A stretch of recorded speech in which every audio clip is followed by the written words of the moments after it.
had a social media breach. And there was also, GoTo, which is a cloud storage facility, also called LastPass, that had a recent breach as well. So it's everywhere around us. And on the next slide, you're going to kind of see a little bit of information about what these organizations are. Oop, one back, Amanda. So, I always put this slide in because I find it really interesting. So a lot of times you don't really understand what you're up against, right? But these criminal organizations that are generating these cyber attacks, they're businesses just like anybody else. And as you can see from that first article, the Conti Group, which was a really large one, who has kind of shut down recently, but they'll morph into another organization. They ran it just like a business, right? They had an HR department. They had employee reviews. They had employee of the month. They had bonus structures. They had everything that any other business has in place, even though it was a criminal organization. Basically runs like a traditional company. The reason we found out about this is during the whole Russia-Ukraine war, the Conti Group is really kind of housed, if you will, or really stays mostly within the Russian border, but they do have members of the organization outside of Russia, many of which were in Ukraine. So when the Conti Group came out in support of Russia, those folks that were in Ukraine ended up kind of lashing back at Conti and ended up leaking code and information about the organization. So we were able to find some things out about that.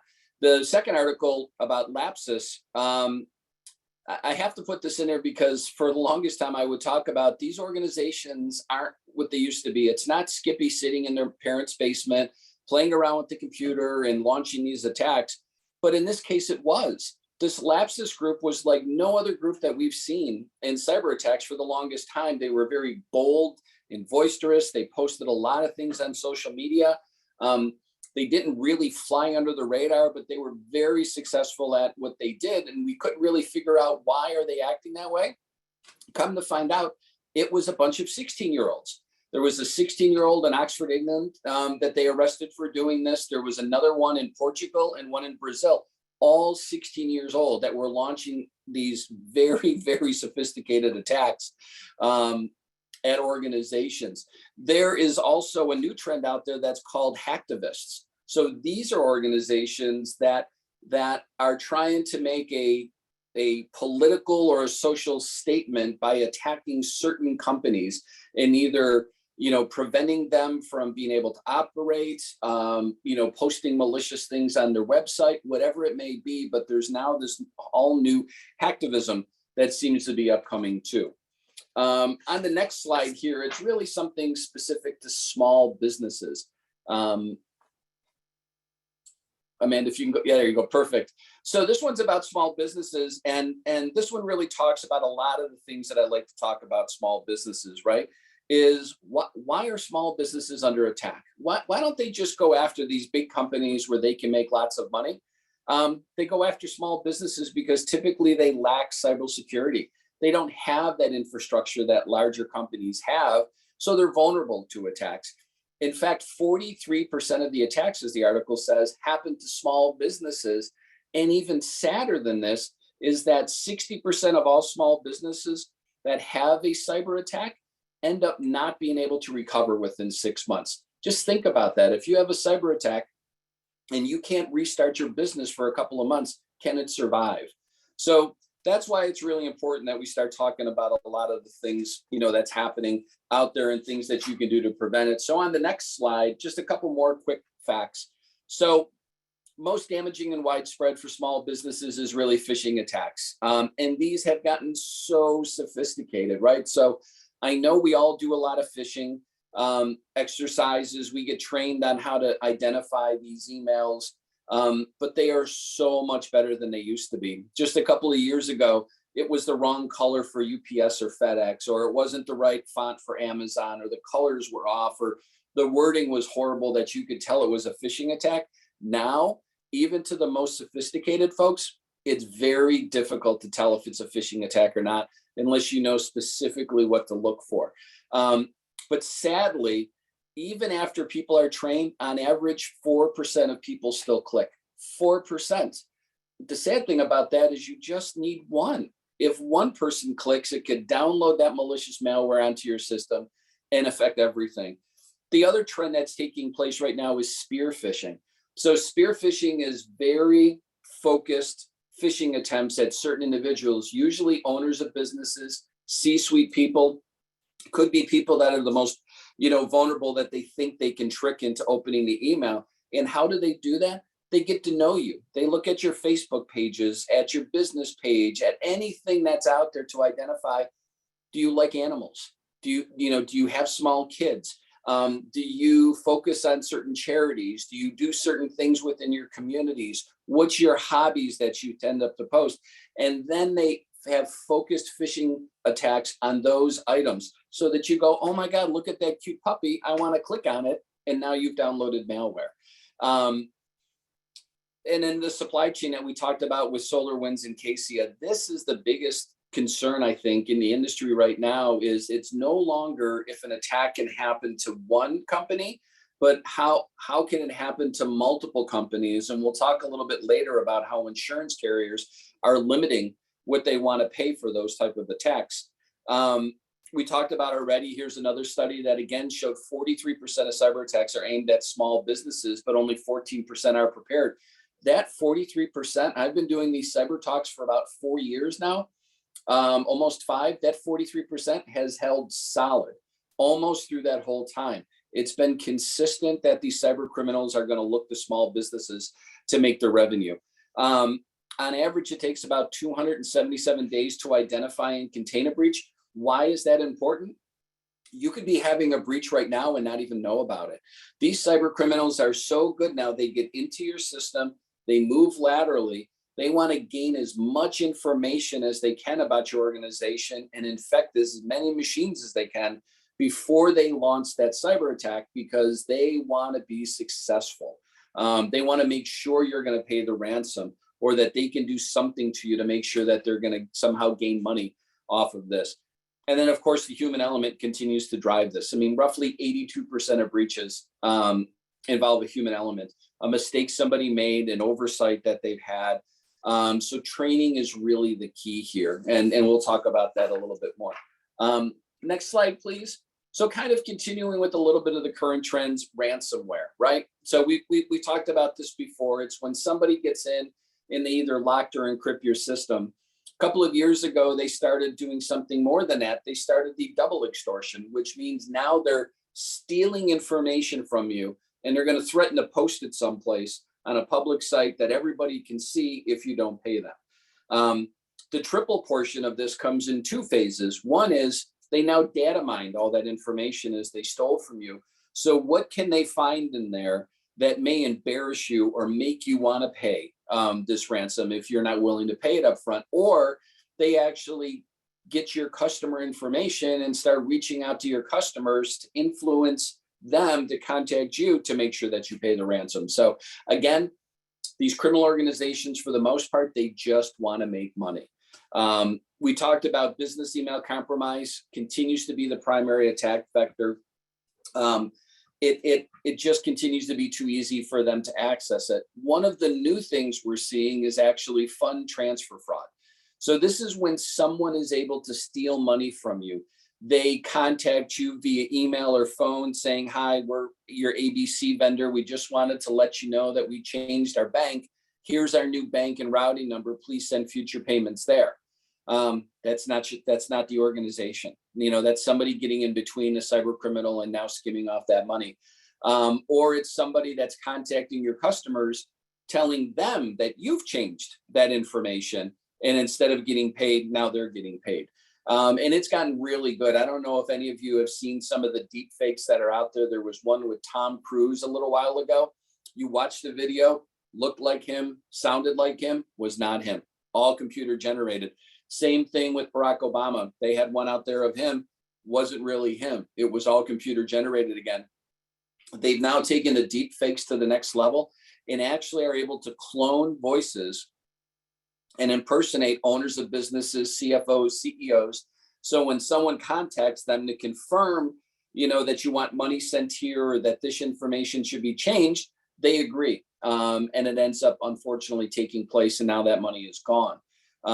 We've talked about the supply chain attacks that have happened, whether it's Casey or SolarWinds. The one that started it all was NotPetya.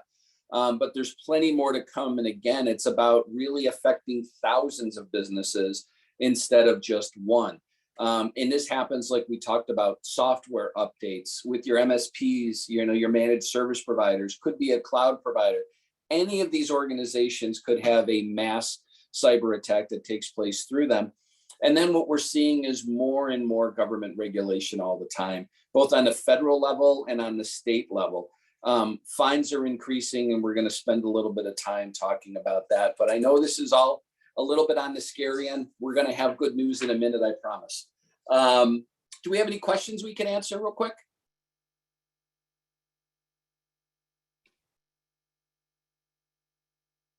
All right, I'll just keep going then. So government regulations on the next slide. So there's tons of government regulations out there. We're going to talk about a couple of them, right? So the GDPR, that's a European Union cyber regulation. There's also sorry, someone on there for a question? Well, so Dennis, I came off mute. I was too slow. I'm sorry to interrupt you here. I was just curious if you would mind, Amanda, would you go back to the last slide quick? Which types of those trends do you see happening to small business owners most often? Is it like the ransomware? Is it the email attacks? It's the business. It's really the business email and the fund transfer fraud. We've really seen a huge influx in fund transfer fraud. And a little later on, we'll talk about ransomware, and that really those ransomware attacks have been slightly down over the past year or so. And then we'll kind of give the reasons why and where we think they're going to go to. But no, great question. I mean, right now, I think if anything is kind of increasing, it's really been the fund transfer fraud or any type of invoice manipulation that's been going on. So onto the government regulation slide. So we talked about GDPR, it's the European Union, California Privacy Act that's there. You guys might be going, why is this important to me? Like, why are you talking about California when I'm in New York or European when I'm in New York? Doesn't matter where you are, it matters the information you hold. So if you have information, private information or health information about an individual who lives and is a resident of the European Union, that law could end up coming into play. Same thing if you have a California resident that you have information on and you get hacked, that regulation can come into play. HIPAA, if it's health information, can come into play. New York, right back when COVID began in March of 2020, started with the SHIELD Act, which is Stop Hacks and Improve Electronic Data Security. We didn't see a lot of activity on that because of COVID, but we'll talk in a minute about how things have kind of increased there. The California Internet of Things, I put this one on here because it's interesting. Almost anything that is connected to the internet is hackable. And California realized that, so what they mandated is anything that connects to the internet has to have a unique security device or security function associated with it. So the way it happens in California is whenever you buy anything, a Ring doorbell, baby monitors, garage door opener, anything that connects to the internet, there's no longer a default password for that. It has a unique password associated with it to make it more difficult for that item to get hacked, because sadly, most people do not change passwords from default passwords. And then you're just opening up the door. This became prevalent a few years ago. There is a casino out in Vegas that has a camera 24/7 on their fish tank, because apparently people like to watch fish swimming in a fish tank. So they had this on all the time. There was actually cyber criminals that were able to hack into that camera and then led them to get into the network for the casino, all off of just having a camera connected to a fish tank. So it kind of talks about the potential issues that are there. And then we've seen a lot of executive orders coming out about improving cybersecurity. Even those of you who might do any type of work with the Department of Defense, the DoD, there are specific cybersecurity requirements that you have to follow if you do business with them. And then we have heard about a proposed regulation that is out there. It hasn't passed as of yet, called the American Data Privacy and Protection Act. Again, a lot of the government agencies are trying to force businesses to do better with keeping their customers and their employees' information secure. Next slide, please. So a little bit about the New York Shield Act. So like I said, this came out in March of 2020. The important thing here to know is kind of where I bolded it. So it expands the definition of a security breach to now any access. It's no longer if someone actually did steal the information, it's if anybody could have gained access to your system. If you think you were breached, you now have to report it. And if you don't, the fines are pretty substantial. So a couple of the recent fines that took place just under the New York Shield Act is IMED had a fine of about $600,000. Wegmans had a fine of $400,000. And Carnival Cruise Lines, although it was with a few other states, had a fine of about $1.25 million.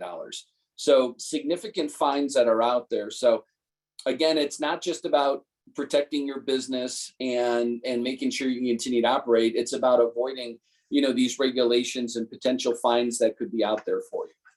So on the next slide, we're going to kind of see, like, if you did have a ransom attack, God forbid, a lot of times this is what it would look like. And the reason I put this slide in here is, these cyber criminals, they need to explain to you what happened, right? Hey, your computer's been infected. Oh my God, what do I do? Don't worry, Mr. Customer now. All you got to do is just pay us. And here's how you go about paying us. It'll actually tell you how to decrypt your files, how to go out and buy Bitcoin or one of the other cyber currencies, how this all works. They want it to be as easy as possible for you to do. Otherwise, they're not going to get paid. And there's two types of really ransomware. There's crypto, which encrypts the data, locker, which locks the data. It's got so easy now that actually there are a lot of organizations that offer ransomware as a service. So you get onto the dark web and you can buy a ransomware kit and actually do this yourself. And then you just need to provide them with like a 10 to 20% of the revenue that you generate from it. And they have this, they have like a help center. Like if you, as you're trying to launch this, can't do it, they'll give you advice on what you've done wrong or what you need to do to have a successful attack. Again, it's a business, right? And they have all kinds of interesting names, right? There's Fancy Bear. We talked about Conti and Our Evil. There's Lazarus and Lapsus, the Hive that was taken down, Lockbit, Black Cat. There's all kinds of organizations, and every time one organization gets shut down, another one pops up, pretty much using their same code. So they change their name. Most of these cyber organizations are held in countries that aren't friendly to the US typically. So they tend to be in Russia, any of the former Soviet bloc countries, Iraq, Iran, North Korea, China. And some of these organizations, not only are they trying to make money for themselves, but they're trying to help their government out. So many of the Chinese groups, they're not only launching a ransomware attack, but they're also doing espionage. They're trying to steal what you know and give it to their government so that they don't have to develop it themselves. In North Korea, they actually share some of the revenue with the government. So it's actually generating income for the government. That's why a lot of times these governments supports them. It's almost a little bit of privateering that's going on. Any questions? All right, we'll just keep going. Next slide, please. So here's the complaints. So the FBI has a great website called IC3, and it keeps track of all kinds of complaints and kind of what's going on with the industry out there. And as you can see over the last few years, things have just gone up exponentially, right? Not only from the number of complaints, but from the total number of losses. The results from the 2022 year have not gone out yet, but the FBI continues to bring more and more cybersecurity specialists into their organization. In fact, they're going out and meeting with colleges all the time, trying to recruit those individuals. One of the kids on my street here, she's graduating from a college, and she's already knows that she's going to work for the FBI because they recruited her last year. So they're constantly looking for talent to kind of help businesses be able to defend themselves, and then if they do have a loss, to recover from a cyber attack. The FBI is really good at this, and I'll always tell you that you should always reach out to them if you did have an attack, because they can help. We talked a little bit about on Colonial Pipeline, how they were actually able to claw back some of the money on the fund transfer frauds. If you reach out to them, usually if you can get to them within the first 24 to 48 hours, they have a really good ratio of getting money back, almost 100%. So definitely get them involved if, God forbid, you had an attack. And then on the next slide, we start talking a little bit about cyber insurance, right? So take you to the graph right off the bat. Good news, right? Bad news was, for all those years, it was going up dramatically, just nonstop. And we've finally seen a little bit of the curve, and it's starting to come down, and they're projecting it to be a little bit more. This is businesses overall. If you were looking specifically at small businesses, there's not that big downward trend anticipated as it is overall. The reason that this is happening is a lot, we talked a little bit about it earlier, between the Russian and Ukraine war, is those two countries had such a big base of cyber criminals in them. They're now attacking each other and trying to knock down each other's infrastructure. So a lot of the resources is spent going after each other. Hopefully that war will stop soon. And when it does, we're kind of anticipating that we're going to see an uptick. Along those same lines, Coalition, who is a very good cyber insurance partner of ours, they've actually seen roughly a 57% increase in small business cyber claims last year. 57% increase. So it's not going away again. They look at small businesses, and really small businesses is anything under 250 employees by their definition. So those are the ones that are vulnerable. So we've seen the market change a lot, huge increase in claims and costs, although we're starting to see those decrease a little bit. The market hardened. We saw premiums increasing anywhere from 100 to 300% year over year. They're starting to plateau a little bit now, that we're starting to see much smaller increases. But regardless, there's still a very in-depth underwriting process that takes place. Gone are the days where I could get your name, your website, and your revenue and have a bindable quote for you in a couple of minutes. They want more information. They want to know about your security requirements. We're seeing lower coverage limits. We used to historically be able to get up to $10 million in coverage. That's now really down to 5, and in most cases, it's down to 2 or 3 million. We're seeing increased retentions in co-insurance. It was pretty normal to have $1,000 retention on your cyber policies. Those are becoming harder and harder to get, depending on your cyber hygiene. We're seeing more declinations, increased subjectives on like MFA, which is multi-factor authentication, EDR, endpoint detection and response, which is kind of like your anti-malware on steroids. Log4j we talked about. There's subjectivities on that, whether all of your sensitive data is encrypted. Excuse me, is your data segmented in any way? And then we're seeing new endorsements as well on war. They tried this back in 2017 with the traditional war exclusion. They have now since added new language to the war exclusion to see if it would stick. The systemic, we talked a little bit about the supply chain and how it could be thousands instead of one. Some carriers are starting to limit their exposure to that, where they say, okay, if 1 to 10 of our customers are affected, you get full limits. If 100 customers are affected, you might only get, 2/3 or 3/4. And if, more are, you could maybe get half of your coverage. That's not good. Like, why would you buy that coverage? So that doesn't seem to be the right direction for the industry. Excuse me. There's name vulnerability exclusions, which seems silly to me, because every time some new malware strain comes out, it has a name associated with it. So we don't like to see those. There's reductions if you don't have MFA in place, multi-factor authentication. And if you don't regularly patch your system, there's exclusions or limitations on that as well. So what are you looking for on the next slide, from your cyber, or, from cyber insurance, and how do you best position yourself? It's really about starting 4 to 6 months prior to the renewal. You want to ask your broker for a cyber assessment. You want to see what vulnerabilities you have and really recover from those or eliminate them before you go out to the marketplace to try to get cyber insurance. Because as we talked about earlier, if you're looking at 277 days, that someone could be in your system before you know about it and recovered it, they're not going to want to take the chances that you just fixed your system now and somebody could be in there. You're going to need to implement MFA. I know it's a challenge. A lot of times Google and Office 365 and many other platforms have MFA that's built into them. Certainly utilize them. You want to secure any of your remote desktop protocols. You want to make it difficult for cyber criminals to gain access to your system. Unfortunately, with COVID and everybody going remote, a lot of people had open ports for remote desktop protocol and allowed those cyber criminals to get in. So all of the carriers are looking very closely at that. They want you to have what we talked about before, the endpoint detection and response. And this continues to get better and better all the time.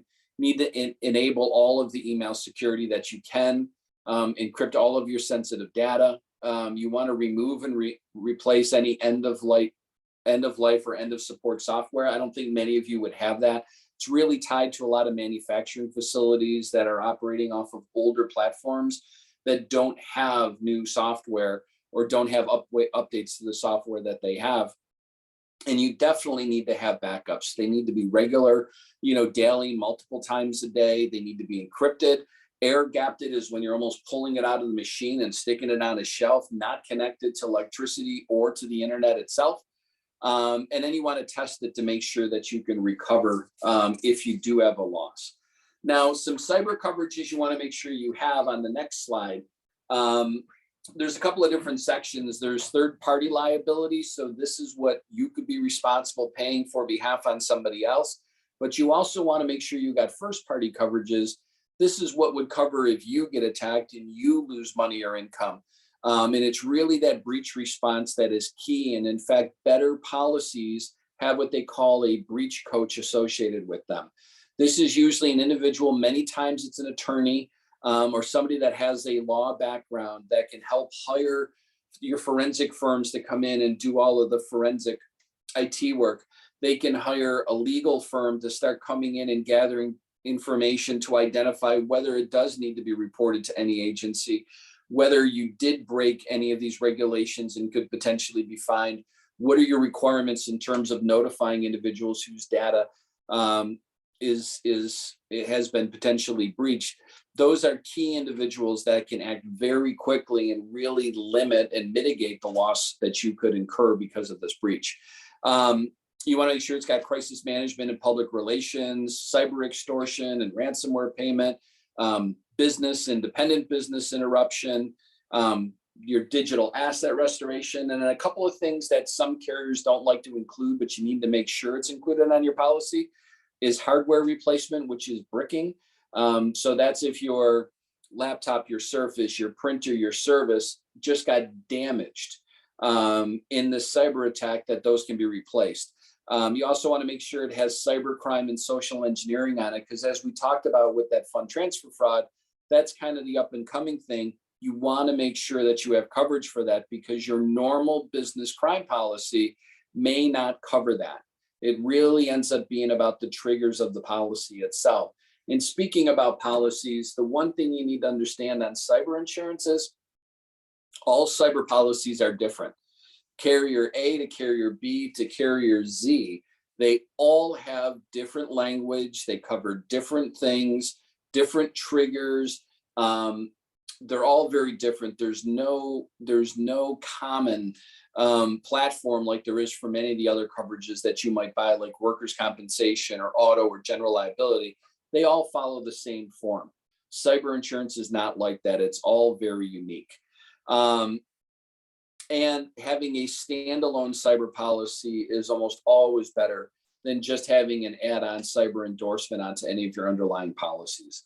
So enough about cyber insurance. So next slide, please. One of the other things you want to make sure you have is an incident response plan. So you don't want to think about what you're going to do after a cyber breach after the breach has taken place. You want to prepare well before that, right? So you want to know what your assets are, your digital assets. You're going to want to know which ones are critical, which ones hold sensitive data, if you have it. And then if you have an incident, who do you call first? Do you have cyber insurance?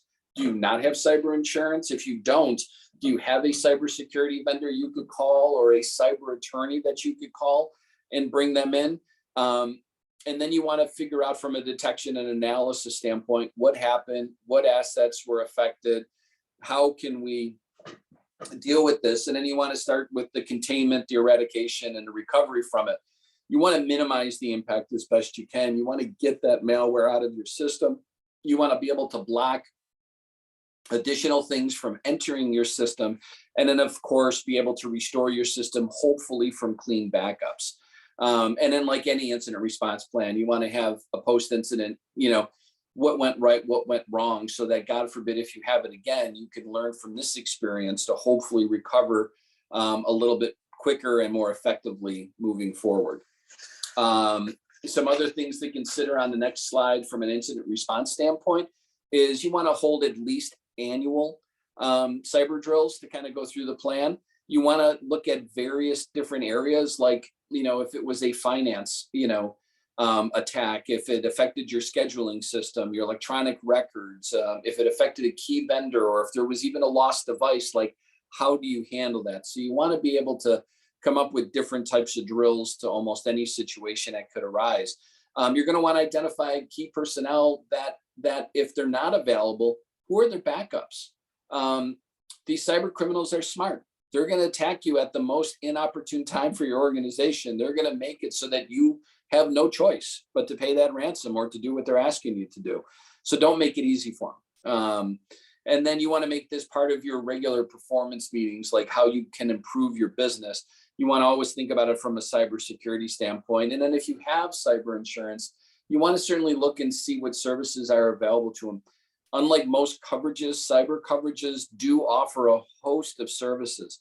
Some carriers offer extensive services because they know the more cyber secure you are, the less likely you're going to have a breach and the less likely they're going to have to pay. So they provide a ton of upfront resources to you, potentially even monitoring of your system, to let you know if anything's going on. So there's a wide array of organizations out there to be able to help you.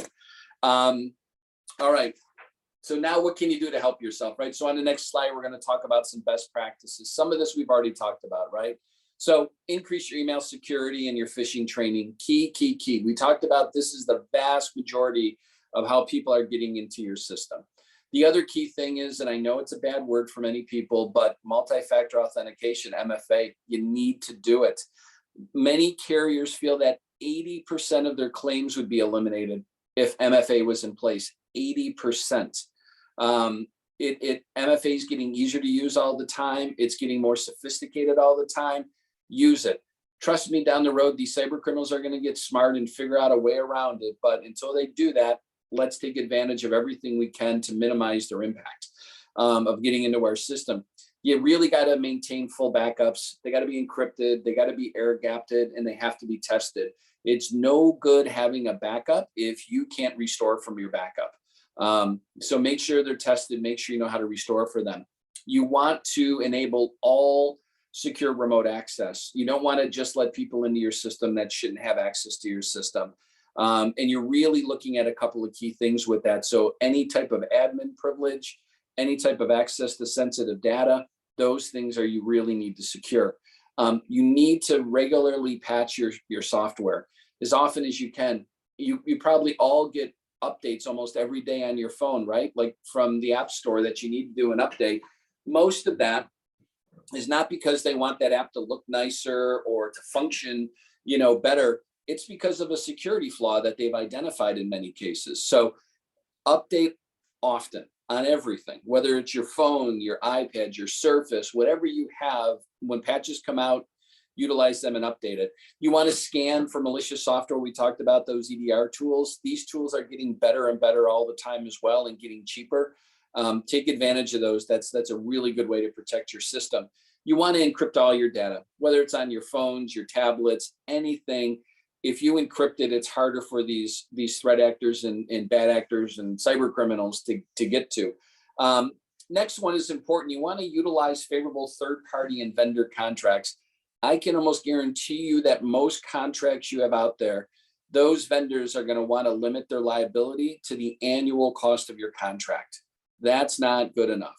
If you're paying somebody $10,000 a year and now they caused a cyber attack on your business and it caused it to shut down, and now it's costing you hundreds of thousands of dollars, they should be responsible for that, not just that $10,000. So read those contracts, try to make them better, more favorable to you. You definitely want to set up some security awareness training. The more you train your employees, the better off you're going to be. I know we talked about 4% stole a click statistically. Don't worry about that. Continue to train them. If you could just get one person that doesn't do something like that, you're far better off, right? So continue to train your employees. And then, like we talked about briefly, you definitely need to create and practice a cyber incident response program. This is where nimbleness is key. The quicker you can identify and recover from a cyber event, whether you have insurance or not, the more likely you're going to be able to survive as a business. Those ones that we talked about, that 60% fail, they don't have any of this stuff. They haven't done anything to prepare themselves. Just by preparing yourself, it's going to give you a leg up on all of your competition. In fact, it's really foreseen in almost any industry that as people are going out looking for organizations to partner with, those that are cyber secure are going to be the ones that people are going to want to do business with. Those that are going, it's not important to me, no one's going to attack me, no one's going to want to do business with those individuals. So you want to really be able to kind of look and make sure that you're doing all the right things to make your business successful. And then one thing I failed to manage or mention is, use a password manager or passphrases. Does anybody want to guess, what the most used password is still? Just go ahead and throw it in the chat. I'm sure all of you are going to get it. I hope it's not password. That's one of them. Yeah. And the other one, 1, 2, 3, 4, 5, 6. Believe it or not, all the training we're all getting, and those are the type of passwords that people are still using. So help yourselves out. Next slide is a little bit from a personal risk standpoint, because just as your businesses are exposed, you from a personal standpoint are exposed. So you want to keep your home network secure, right? You don't want to be using the default password, on your router, right? You want to change it to something unique. You also don't want your network to be named your street address, right? You don't want to say that my network's named 123 Maple Street. So now somebody can come up in front of my house, see my network is my home address, and now scan for my router and see, whoa, surprise, surprise, I never changed from the default password. And now they have access to open up my garage door or unlock my Ring, or unlock my front door, or, shut down the Ring doorbell so that they can now get into your home and steal things. So don't make it easy for them. Consider using a VPN, for banking, taxes. Even some people that I know that are really into cybersecurity, they have separate devices. One that they do shopping and getting on all of their social media networks with, and then another one that they do their banking and their taxes, and that's all they do on it. They don't do any web surfing, anything else to prevent any malware from getting down. You don't ever really want to use public Wi-Fi unless you have some type of VPN setup. You don't want to be sitting in, and I'm not picking on Starbucks, so we'll just call it a coffee shop with free Wi-Fi doing your banking, and then the person next to you is actually stealing all your information unbeknownst to you. You want to use MFA and account alerts on any accounts that you possibly have. You don't ever want to save credit card data, in that site. It just makes it too easy if somebody gets hacked. Just spend the extra couple of minutes of putting the information in again. And if you are buying stuff online, a credit card has better protection than a debit card. So always use credit card. Even for yourself, you want to use strong passwords and passphrases. Make it difficult for these cyber criminals to brute force attack your accounts. Be careful what you click on and respond to, right? I mean, there's a lot of malicious stuff out there. Even like there's a little icon about someone holding a phone. there's now all these smishing attacks that are going on, right? So you get these texts that said you couldn't get your package delivered or whatever the case. Click on this. It's malware that's going to get downloaded onto your phone. So don't click those things. Avoid those links on mobile or social media sites where it says, oh, when you want to buy this, and you click on that, and now they're just stealing all of your credentials. You're probably not going to get that thing, but now they've got your credit card information or your bank information or personal information about you. Don't click on that. And the biggest thing cyber criminals want to do is make you panic, right? People do the wrong thing when they panic. So just be cautious, take a deep breath. There's this virtual kidnapping thing that's going on out there now. And it is just amazing to me that it works, but it really works. So, the scenario is that somebody could be noticing that you have family members that are outside the country. They'll call you and tell you that they've kidnapped them. It gets you all worked up and excited. They're going to make you pay them and transfer money to them right away. They're not going to give you time to call and reach out to them or anything else. I've even heard of scenarios that they've done this to people where their kids are at school, and they can't get a hold of their kid. And then all of a sudden they walk through the door and they're like, oh my God, thank God you're home. And they have no idea what took place. So just, don't panic, just be cautious with all of that stuff. Sadly, you need to educate your families on cyber risks. There's books out there for toddlers now that talk about cyber risk. There's commercials that are out there that are like, hey, Mom, what's my social security number? That's the type of stuff that's going on there. They're even trying to trick kids. We just recently had Valentine's Day. There was all kinds of scams out there for Valentine's Day. The article here on the bottom, there's been plenty of things about baby monitors and security devices in the houses that they've been hacked. A couple of different stories, kind of the same storyline. Your parents sitting downstairs, hear noises coming from the baby room, walk up to the baby room, listening to somebody, scream obscenities or anything else to their child. They get nervous, pick up the child, go downstairs, and the person's now hacked into the cameras and say, I see you. And as you're running down the stairs, freaking out the parent and out the door. Even in Australia, this is just disgusting. There was a group that got into people's home security cameras and were live streaming them on their website. So voyeurs, I guess, could just hop on and say, oh, I want to watch the Smiths today or the Jones today, completely unbeknownst to them that they were being live streamed out there. But sadly, these are the type of people that we're always trying to protect ourselves against. So do some of those things, help protect not only your business, but your own home life. On the next slide, I've included some great resources that you can reach out to. CISA is a great agency. The IC3 is the FBI. NIST has some great resources for individuals. Coalition is the one insurance carrier that I mentioned. They can actually do assessment on you. You just need to go onto their website, put in your email address. They'll actually do an assessment. No requirement to buy insurance or anything else. So they can be a huge help. And then on the last slide is just my contact information. If you guys need anything ever, just want to talk about this. I don't push selling insurance at all. I'm sure the folks that I work for would love that, but that's not my MO. I really want to help businesses be successful and succeed. So whatever I can offer as assistance or guidance, please reach out to me and let me know. And if you have any questions now for the last 7 minutes or so, I would be happy to answer anything that you have. Well, thank you very, very much, Dennis. I do have a question. I wonder, and this is maybe more of a business counseling question than it is specifically, cyber insurance question. When does that personal risk, when should you start to think about it in terms of the business, right? You showed us 2 slides. These are the things that you should do for yourself, right? And just to use myself as an example, I'm a small business owner. I run a very small thing out of my own personal Gmail for right now, or it's a separate Gmail, right? So, admittedly, when you talk about this, I honestly think to myself, well, this doesn't really quite apply to me, right? So I guess my question is, when should it apply to me? Is it when I have my own network? Is it when I have 5 employees? Is it when I have an IT director? Because I think a lot of the folks who use these, who very well may watch this webinar, those folks that we cover through the Community Navigator pilot program are like me in that they're just starting out, right? So when should they Right. start to care about that leap from the personal protection to the business protection? I think you always think about it, and I think it's got to be scalable, right? So when you're first starting out and you don't really have a website or a virtual presence out there, the likelihood that you're going to have an issue is a lot less.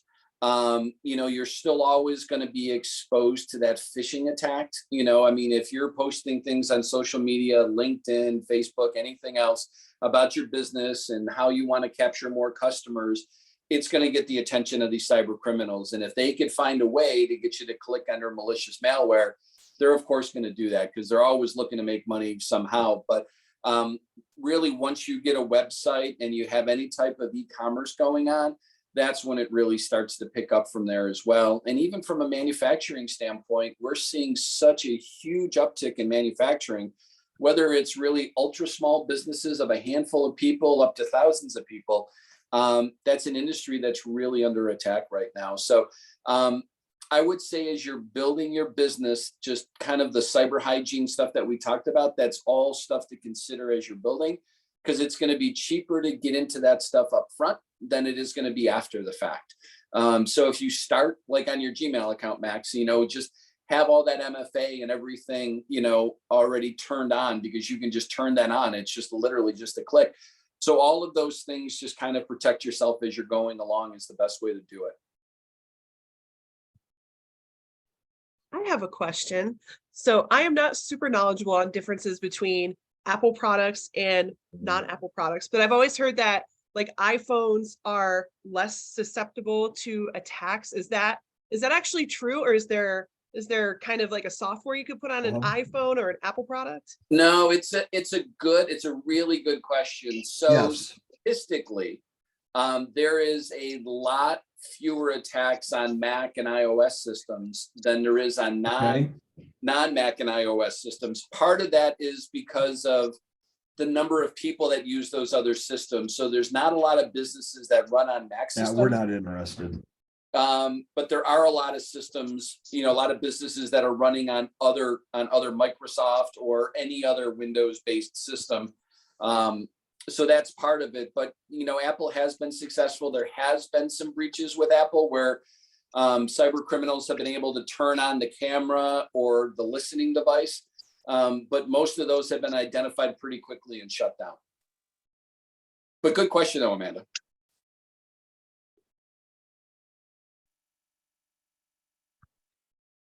Dennis, I don't know if you see the chat. You do have one from David. Do you have any book recommendations that could be useful as an aid in educating our families on awareness for this topic, even if it's mostly just a visual aid?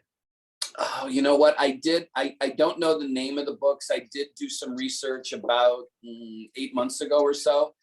And I was very depressed to find that there were books focusing for toddlers for safety, security, for cybersecurity. They're out there, and it's sad, but because so many younger children now are gaining access to the internet, playing games on their parents' phones or on a device or whatever the case may be, it's now opened them up to being, susceptible to it. So there are some out there. I did see some on Amazon, and when I just did a web search prior about cybersecurity for children, there were books that popped up. Great. And listen, anytime, honestly, anyone has any questions, even after today's presentation, my contact information is there. Feel free to reach out anytime by phone or by email. I'll get to you as quick as I can. Honestly, would love to help anybody any way that I can. Well, thank you so much, Dennis, for sharing your information with us and taking your time out of this afternoon to teach us all about the cybersecurity. If anyone has any additional questions, please feel free to reach out to me or Max. I believe our contact information is in the chat. Let me double check. And also you can reach out to Dennis to schedule any one-on-one time to follow up with him for additional information. And we'd also like you to be on the lookout for our next upcoming webinar, which will be March 13th at, I believe it is 1:00 p.m. with Iron Mike Stedman, and he will be talking about branding and promoting your brand for your business. And if anyone else has any more questions, we'd like to take them, or you are free to go.